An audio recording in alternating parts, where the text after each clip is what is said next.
जय श्री कृष्णा दोस्तों। आज के इस वीडियो में हम आपको बताएंगे भगवान कृष्ण के बताए हुए ऐसे 2 तरीके जो आपके मन को शांत कर सकते हैं। दोस्तों, जीवन में शांति चाहिए तो सबसे पहले मन की शांति बहुत ही आवश्यक है। और वैसे भी इस संसार में किसी भी विषय को गहराई से समझने के लिए हमें पहले अपने मन को शांत करना चाहिए, फिर उस विषय पर पूरी तरह से केंद्रित होना चाहिए। तो दोस्तों, इससे पहले कि आप इस ज्ञान में खो जाए, हमारे चैनल को सब्सक्राइब जरूर करें। ये आपके लिए तो बिल्कुल फ्री है, लेकिन इससे हमें ऐसी ही और भी वीडियोस बनाने की प्रेरणा मिलती है। तो चलिए अब शुरू करते हैं। भगवद गीता में भगवान श्री कृष्ण ने कहा है कि मन की अस्थिरता उसकी प्राकृतिक प्रवृत्ति है। हमारे मन को ये लगता है कि यदि वह विभिन्न विषयों पर चिंतन करता रहेगा तो वो हमें आने वाली हर समस्या से बचा सकेगा, लेकिन यह सत्य नहीं है। हम अपने जीवन का अधिकांश समय सिर्फ सोचने और चिंता करने में ही बिता देते हैं। भगवान श्री कृष्ण कहते हैं कि मन की यह प्राकृतिक प्रवृत्ति को बदलना बहुत कठिन हो सकता है, लेकिन असंभव नहीं है। अब सोचिए, क्या आप कौवे से कह सकते हैं कि वह काँव काँव करना बंद कर दे?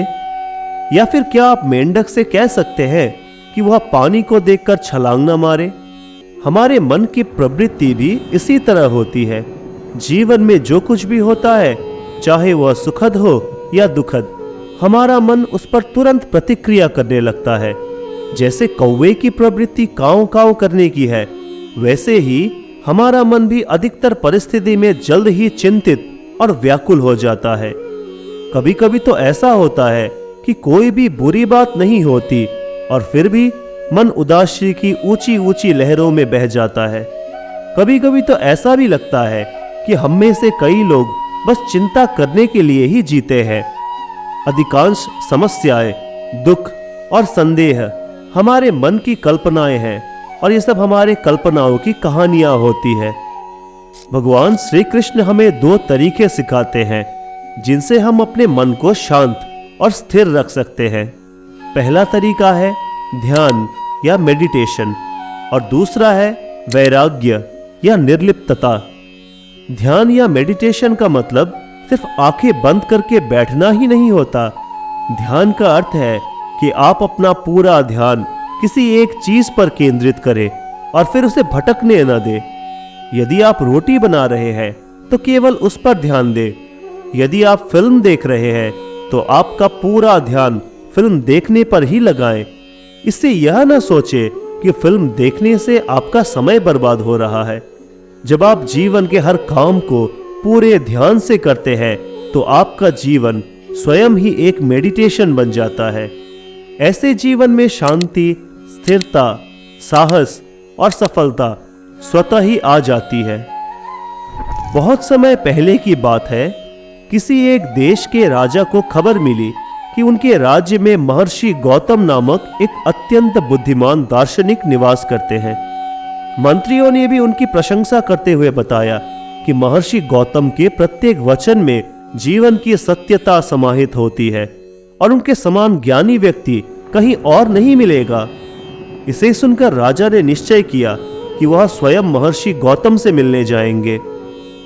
अगले दिन राजा महर्षि गौतम से मिलने के लिए रवाना हुए। महर्षि गौतम एक पहाड़ के निकट एक छोटे से गांव में बसे थे। यात्रा लंबी थी, परंतु रास्ते में जो भी लोग मिले और जिनसे भी राजा ने महर्षि गौतम के बारे में पूछा, उन सभी लोगों ने महर्षि गौतम की प्रशंसा की। राजा ने सोचा कि महर्षि गौतम निश्चित रूप से एक बहुत ही बुद्धिमान और प्रभावशाली व्यक्ति होंगे। संध्या के समय जब राजा महर्षि गौतम के आवास के निकट पहुंचे तो उन्होंने देखा कि एक मजदूर बगीचे में कार्य कर रहा है। उनके वस्त्र मैले थे और उसने चप्पल भी नहीं पहनी थी। राजा ने पूछा, हे माली, महर्षि गौतम कहाँ है? मैं उनसे भेंट करना चाहता हूं। बगीचे में काम करने वाले ने कहा, महोदय, आप अंदर बैठ जाइए, मैं महर्षि गौतम को बुलाता हूं। राजा अंदर बैठकर प्रतीक्षा करने लगे। कुछ ही समय बाद वही माली ही अंदर आया और राजा को नमस्कार किया। राजा ने आश्चर्यचकित होकर कहा, अरे आप तो वही बगीचे में काम करने वाले माली हैं जो बाहर थे। महर्षि गौतम ने मुस्कान भरे स्वर में कहा, मुझे क्षमा करे, मैं ही महर्षि गौतम हूं और मैं ही माली हूं। आप बताइए, आप क्यों यहां आए हैं? राजा ने महर्षि गौतम से बातचीत की और कहा, मुझे सुनने में आया है कि आप अत्यंत बुद्धिमान हैं और आपके समान कोई नहीं है, इसीलिए मैं आपसे मिलने के लिए यहां आया हूं। मैं चाहता हूं कि आप मुझे आत्मिक ज्ञान के विषय में उपदेश दें, लेकिन क्षमा करें, मुझे देखने को मिल रहा है कि आपके पास न तो कोई पोथी पुस्तक है, न तो लग रहा है कि आपके पास कोई सिद्धि है, और फिर न कोई कला के संकेत ही दिख रहे हैं। फिर भी आप बहुत शांत लग रहे हैं। क्या आप मुझे अपने रहस्य के बारे में बता सकते हैं? महर्षि गौतम ने उत्तर दिया, सुबह का समय उचित होगा, कृपया कल सूर्योदय से पहले मुझसे मिलने आइए। इसके बाद महर्षि गौतम चुप हो गए। उस रात राजा को नींद नहीं आई। राजा को जिज्ञासा थी कि महर्षि गौतम उन्हें क्या बताएंगे। अगले दिन जब राजा वहां पहुंचे तो महर्षि गौतम उनके बगीचे में खड़े थे। महर्षि गौतम ने राजा से कहा, राजा कृपया यहां आइए और इस जगह से धीरे धीरे पौधों को पानी दीजिए। जब आप इन 15 पौधों को पानी दे रहे हो तो कृपया कुछ और मत सोचिए। अगर आपके मन में कोई विचार आता है तो कृपया वहां रुक जाइए और फिर से पहले पौधे से पानी देना शुरू कर दीजिए। जब आपने सभी पौधों को पानी दे दिया हो तब मुझसे मिलने आइए। राजा ने पहले पौधे में बहुत सावधानी से पानी डाला, फिर दूसरे पौधे में। जब वह तीसरे पौधे की ओर बढ़ रहे थे तब उनके मन में राजमहल के बारे में और महल के बगीचे के बारे में ख्याल आ रहा था। राजा ने समझ लिया कि महर्षि गौतम उनकी परीक्षा ले रहे हैं, इसीलिए उन्होंने फिर से पहले पौधे को पानी देना शुरू कर दिया। इस बार राजा दूसरे पौधे तक ही पहुंच पाए थे कि वे पानी डालते हुए नदी के विचार में खो गए। राजा को चिंता होने लगी और वे फिर से पहले पौधे की ओर लौटे।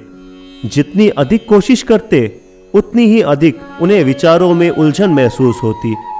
अंततः शाम हो गई, लेकिन राजा अंतिम पौधे तक नहीं पहुंच पाए। जब राजा थक कर बैठ गए तब महर्षि गौतम ने कहा, राजा मैं आपकी सच्चाई से प्रभावित हूं। महर्षि गौतम ने राजा से कहा, जब हमारा मन विचारों से मुक्त होता है तब उसमें एक शांत जागरूकता उत्पन्न होती है। ऐसे समय में हर सामान्य कार्य में भी हम अपार ज्ञान और शांति का अनुभव करते हैं। राजा ने प्रश्न किया, लेकिन यह कैसे संभव है? जब हम काम करते हैं तो हमें अनेक विचार परेशान करते हैं। महर्षि गौतम ने स्पष्ट किया, महाराज, असल में आप पौधे पर पानी नहीं डाल रहे थे। आपके मन में तो बस यही था कि आप जल्द से जल्द काम खत्म कर सके और मुझसे बात कर सके, इसीलिए ही ये आपको बोझ लग रहा था। इतना ही नहीं, जब आपको बार बार यही करना पड़ा तो आपका बोझ और बढ़ता गया। अगर आप केवल पौधों में पानी डालने में ही ध्यान देते तो आपको दूसरे विचार परेशान नहीं कर पाते। महाराज ने कहा, हे महर्षि, आपकी बातों को मैं समझ रहा हूं, लेकिन वर्तमान के पल में अपना मन स्थिर रखना बहुत मुश्किल है। क्या इसके लिए किसी विशेष प्रकार की साधना या तपस्या की जरूरत होती है? महर्षि गौतम ने उत्तर दिया, असल में हमारा मन पहले से ही शांत है और फिर इसके लिए हमें जंगल में जाकर रहने की कोई जरूरत नहीं है। पहले अपनी सांस पर ध्यान देना सीखें, तब आपको यह स्पष्ट होगा कि शांति सांस के साथ ही जन्म लेती है। किसी भी कार्य को करते समय अपने सांस पर बार बार ध्यान देते रहे। जब आप ऐसा करते हैं तो मन एकाग्र हो जाता है और विचारों का आना बंद हो जाता है। तब कर्ता और कर्म एक हो जाते हैं और आप संपूर्ण रूप से जागरूक बन जाते हैं, अपने प्रति और अपने कार्य दोनों के प्रति। महर्षि गौतम ने आगे बताया, जिसका मन कठिन परिस्थितियों से भागता नहीं है और हमेशा सजग रहता है, उसके लिए हर मुश्किल पार करना आसान है। इसलिए कभी भी अपने कार्यों को बोझ समझकर उसे हड़बड़ाहट में जल्दी जल्दी समाप्त करने का प्रयास न करें। इससे तनाव उत्पन्न होता है और काम भी भारी लगने लगता है। काम शुरू करने से पहले अपनी सांस पर ध्यान दें और काम करते समय भी ऐसा ही करें। इससे कठिनाई और विघ्न आपको प्रभावित नहीं कर पाएंगे। भगवान श्री कृष्ण का मन को शांत करने के लिए बताया गया दूसरा उपाय है वैराग्य। वैराग्य का मतलब यह नहीं है कि आप सब कुछ त्याग कर वन में चले जाएं। वैराग्य का वास्तविक अर्थ है कि आप जो कार्य कर रहे हैं उसके परिणाम या नतीजे की चिंता न करें।